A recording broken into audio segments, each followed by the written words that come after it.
ಪ್ರಪಂಚದಲ್ಲಿಯೇ ಅತಿ ವಿಶಿಷ್ಟವಾದ ಸಂವಿಧಾನ ಎಂದು ಪರಿಗಣಿಸಲಾದ ಭಾರತದ ಸಂವಿಧಾನವು ಸ್ವೀಕಾರಗೊಂಡು 76 ವರ್ಷಗಳು.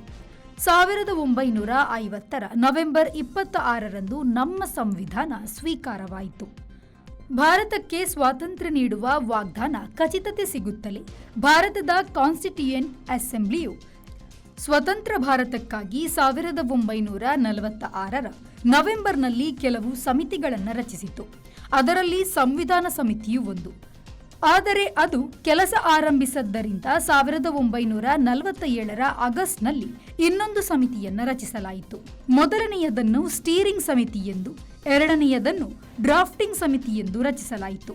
ಮಹಾತ್ಮ ಗಾಂಧೀಜಿಯವರ ಸೂಚನೆಯ ಮೇರೆಗೆ ಪ್ರಧಾನಿ ನೆಹರೂರವರು ಎರಡನೆಯ ಸಮಿತಿಯನ್ನು ಕಾನೂನು ತಜ್ಞ ಡಾಕ್ಟರ್ ಬಿ.ಆರ್. ಅಂಬೇಡ್ಕರ್ ಅವರ ಅಧ್ಯಕ್ಷತೆಯಲ್ಲಿ ರಚಿಸಿದ್ದರು. ಅಂತಿಮವಾಗಿ ಅಂಬೇಡ್ಕರ್ ಅವರೇ ಸಂಪೂರ್ಣ ಸಂವಿಧಾನದ ಕರಡು 2.5 ವರ್ಷದಲ್ಲಿ ರಚಿಸಿದರು. ಅಂಬೇಡ್ಕರ್ ಅವರು ಕೆಲಸ ಮಾಡಿದ್ದನ್ನು ಗಮನಿಸಿದ ಆಗಿನ ಕಾಂಗ್ರೆಸ್ ಸರ್ಕಾರವು ಪ್ರತಿಪಕ್ಷದಲ್ಲಿದ್ದ ಅಂಬೇಡ್ಕರ್ ಅವರನ್ನೇ ಕಾನೂನು ಮಂತ್ರಿ ಮಾಡಿ ಅವರಿಂದಲೇ ಸಂವಿಧಾನವನ್ನು ಕಾನ್ಸ್ಟಿಟ್ಯೂಯೆಂಟ್ ಅಸೆಂಬ್ಲಿಯು ಒಪ್ಪಲು ಅವಕಾಶವನ್ನು ಮಾಡಿತು.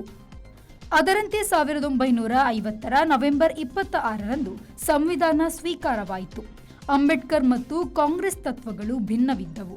ಅಲ್ಲದೆ ಕಾನ್ಸ್ಟಿಟ್ಯೂಯೆಂಟ್ ಅಸೆಂಬ್ಲಿಯು ಎಲ್ಲ ಕರಡನ್ನು ಒಪ್ಪಲಿಲ್ಲ.